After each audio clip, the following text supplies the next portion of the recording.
Hello friends, star Nimmala YouTube channels పెట్టి ఈరోజు update 65 పాయింట్లు నిఫ్టీ మైనస్లో ఉంది. ఓపెనింగ్లో 300 పాయింట్లు కాస్త కోల్పోయి ఇప్పుడు 65 పాయింట్ మైనస్ 23,990 దగ్గర రన్ అవుతుంది. అలాగే నిఫ్టీ నెక్స్ట్ నిఫ్టీ 458, ఇకపోతే నిఫ్టీ మిడ్ క్యాప్ వచ్చేసి 11 పాయింట్లు, నిఫ్టీ బ్యాంక్ వచ్చి 400 పాయింట్లు మైనస్లో ఉంది. ఇక టాప్ గెయినర్ల విషయానికి వస్తే బ్రిటానియా వచ్చేసి 3%, JSW 3%, tech Mahindra 2%, L&T 1.5%, Adani enterprises 1.5%. ఇవి గెయినర్ లిస్ట్లో ఉన్నాయి. ఇక HDFC లైఫ్ ఒకటి క్లోజర్లో, HDFC life, SBI life and Shriram finance.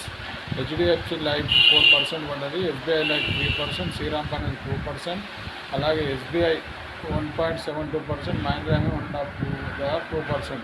ఇవి మైనస్ ఉన్నాయి. ఇక మోస్ట్ యాక్టివ్లో ఉన్న స్టాక్లో తీసుకుంటే HDFC 1% minus, Tata motor, Reliance, SBI, Infosys ఇవి మోస్ట్ యాక్టివ్ ఉన్న దాంట్లో. టాటా స్టీల్తో పాటు ONGC, HDFC, NTPC, SBI ఇవి ఉన్నది. ఇది ఫ్రెండ్స్ ఈరోజు నా పేరు. మన స్టార్ట్ మన లైక్ చేయండి, మళ్ళీ కలుద్దాం. జై